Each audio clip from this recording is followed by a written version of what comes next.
Welcome back to the Gridiron Expert. Our primary focus for this channel is and always will be college football, but today we decided to do something a little bit different. We're going to give you our 2018 NFL playoff predictions. So we've got the entire bracket drawn out on our whiteboard here. They've already been filled in game by game. We're going to break down each game with a wild card leading up to the Super Bowl. Just bear with us. We're going to break them all down and explain our reasoning for why I predicted these games that way. So, for our 2018 NFL playoffs, we start today, by the way, with two great wild card matchups between the Chiefs and Titans and the Rams and Falcons. We'll start over here on the AFC side. So we got the Chiefs and Titans kicking off today for the first playoff game of the season.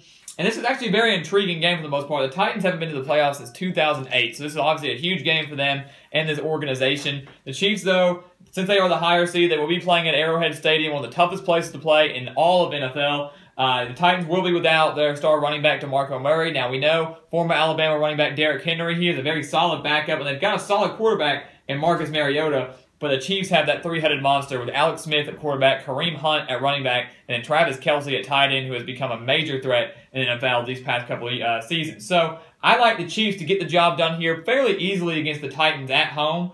And remember that the lowest seed that wins will play the number one seed for each conference here. So we have to see what's going to happen down here with the Jaguars and Bills. And what a game. This is the first game on Sunday. Two Cinderella stories. Jaguars haven't been to the playoffs since 2007. You know, we always used to make fun of them years and years ago, or for many years. And now they've finally put that defense together. Tom Coughlin, the former Giants head coach, kind of manning some football operations there with the Jaguars, turned this program around. They've done a great job. And the Bills, the biggest storyline of this season, haven't been to the playoffs since 1999. Needed the Bengals to upset the Ravens in the final week of the season, and they did. If you didn't see it, the Bills sent tons of food and presents over to the Bengals organization because of that loss. The Bills are making the playoffs for the first time since '99. Unfortunately, I don't have them winning the playoff game. One of these teams is going to lose. It's going to be heartbreaking since it's so hard for them to make the playoffs. But the Jaguars just have the better defense when you think about it. And the Bills might be without their star running back on LaShawn McCoy, which is going to make things easier for this really stiff Jaguars defense. Really doesn't allow many points to be scored. They're very tough, many defensive touchdowns. And the key will be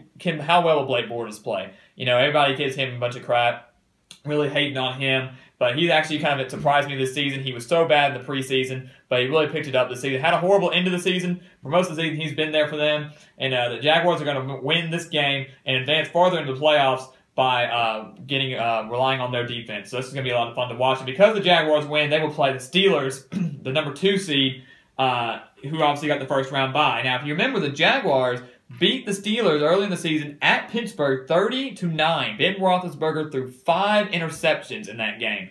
So, you know, and once again, we're stressing the Jaguars defense here. I don't think that's going to be the case this time. Back then, it wasn't as cold. It's going to be cold in the Steel City. Ben Roethlisberger's been playing some pretty good football lately. Le'Veon Bell should be able to. He wasn't in the playoffs last year due to some injuries. I mean, he played against the Patriots briefly in the AFC Championship game, got hurt.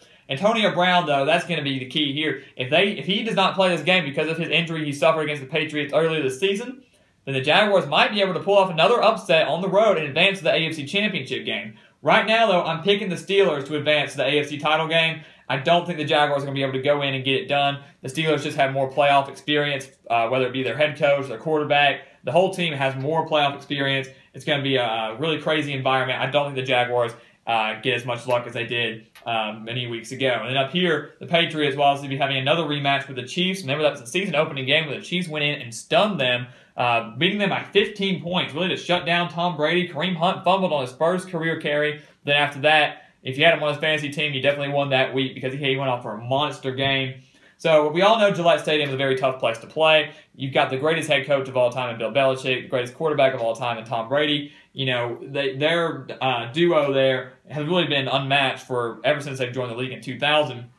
But I'm sure you've all seen the rumors going around that there's been some battles between Kraft, Brady, and Belichick. Many disagreements. Don't expect that to be a problem here. I think the Patriots win a close one over the Chiefs because the Chiefs know they're not afraid to go in there and know they can beat New England.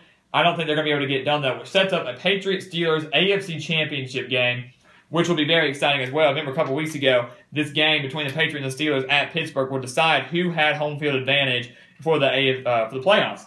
And the Patriots won that game controversially, I should add. Jesse James, the tight end for Pittsburgh, caught the game-winning touchdown pass, it seemed, but the ball came loose. Ben Roethlisberger threw an interception there at the goal line. Patriots win, get home field advantage in the playoffs. So if the Steelers were at home in this game, I think I'd be picking them to make the Super Bowl. But Gillette Stadium is such a hard place to play. You never want to pick against Tom Brady and Bill Belichick. And you can find you can't just rely on the quarterback. The Patriots defense has gotten much better over the course of the season. They should be getting Malcolm Mitchell back, another weapon for Brady. You've got Rob Gronkowski, Danny Amendola, Julian Edelman. We all kind of freaked out when he was out, wondering how well the Patriots would do without him. They've done just fine. So you never want to pick against Brady and them. And I expect Brady and Belichick to make another Super Bowl here. And we're going to go ahead and talk about the NFC real quick to see who they're playing and why I think they're going to be playing the Vikings. We'll start over here with the Saints-Panthers matchup in the wild card.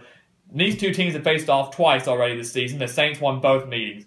You know, I think the Saints, with Drew Brees at quarterback, more experience, I think, in my opinion, a little bit better than Cam Newton, who will have tight end Greg Olsen back as another weapon to him. The Saints just have too good of a defense. And remember, they have a solid running game now. For years, they were just relying on Drew Brees. He had to bail them out. It was always throw, throw, throw, throw, throw. Now, they've got Alvin Kamara and Mark Ingram, the two-headed monster at running back. Both very dynamic on the ground, but also in the special teams game, Kamara returning kickoffs, and in the pass game as well. So that just gives Drew Brees more options there. Their defense is better than the Panthers. It's at New Orleans. I like the Saints to win that game. Not easily, but they should take care of business.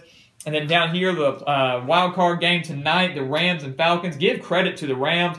Sean McVay, in my opinion, he would have my vote for Coach of the Year. Taking over as the youngest coach in the NFL right now. Taking over the youngest team in the NFL right now and getting the Rams their first playoff berth and NFC West division title since 2005. So what a season for them. Back at LA, the Falcons, who, as we all know, choked in the Super Bowl last year, 28-3, blew that lead. How will they respond? They've done fairly well getting the 6th seed here, but they have to travel out to LA.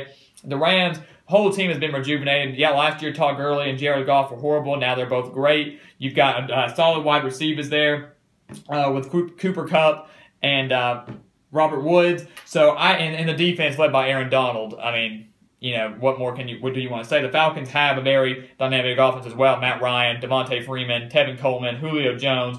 But if this game's going to come down to defense, I think the Rams have the edge, and I think they get their first playoff win since 2005, advance to the divisional round to play the Vikings. And then remember, when they faced the Vikings just a few weeks ago, Minnesota took care of that easily, 24-7. Annihilated the Rams. The Rams were on a hot streak, and the Vikings shut them down, only let them score one touchdown. And, you know, the Vikings have done such a great job. Mike Zimmer has done a great head coaching job, not letting the team get derailed. You know, you lose Teddy Bridgewater, you lose Sam Bradford, so now they're stuck with Case Keenum, and everybody thought all hope was lost. Who the heck is this Case Keenum guy? Oh, he's a third-string quarterback? No way they're going to do well. And Case Keenum has thrived in this system. And also the Vikings, just like the Rams, have been spearheaded by their defense, a very dynamic defense who shuts down some of the top wide receivers in the league. This game will be played in Minnesota, just like it was a few weeks ago.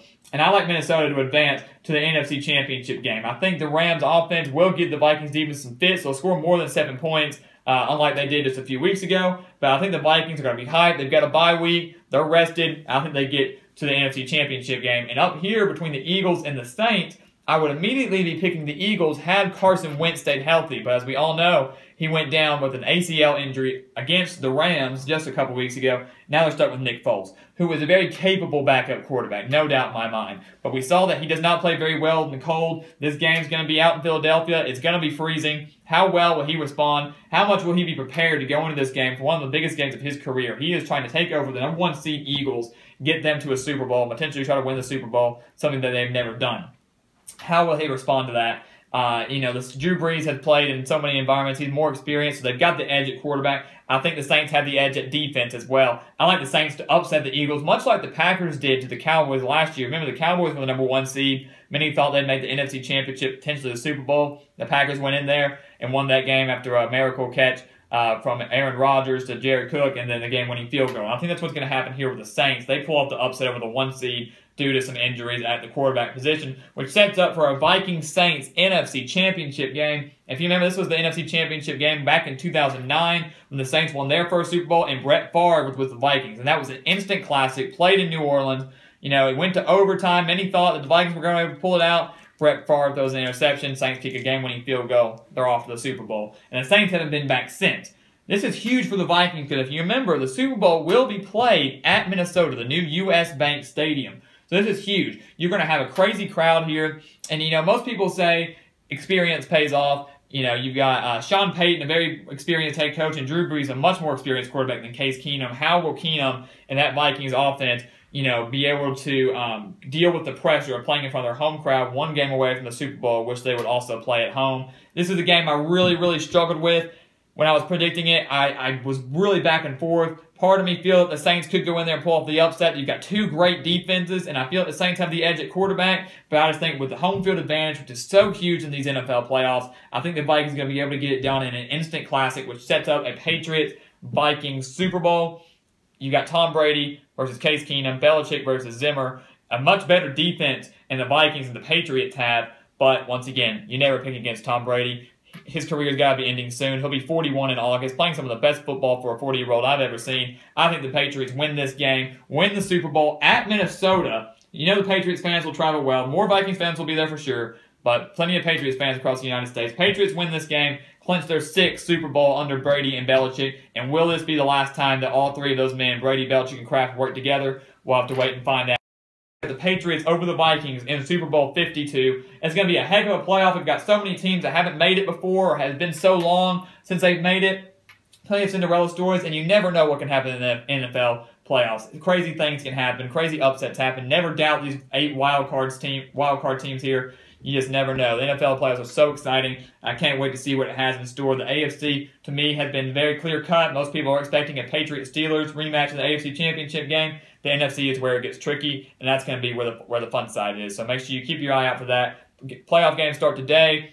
Chiefs-Titans, first game. Rams-Falcons, the second game. And then tomorrow we've got the Jaguars, Bills, and Saints and Panthers. So make sure you keep your eye out for that, and we'll see how these predictions go. Make sure you enjoy the playoffs, and comment your predictions below as well. Who do you have in the Super Bowl and winning it all, taking home the Lombardi Trophy? So thank you for watching. Please continue to like, comment, subscribe, and make sure you follow us on Instagram at The Gridiron Expert. Our page is growing a little bit. Help us get to 1,000 subscribers here on this YouTube channel. So please continue to subscribe. Tell your friends, tell other people, because we really want to hit 1,000 subscribers. We're getting close. So thank you for watching. Please continue to like, comment, and subscribe, and we will see you next time on The Gridiron Expert.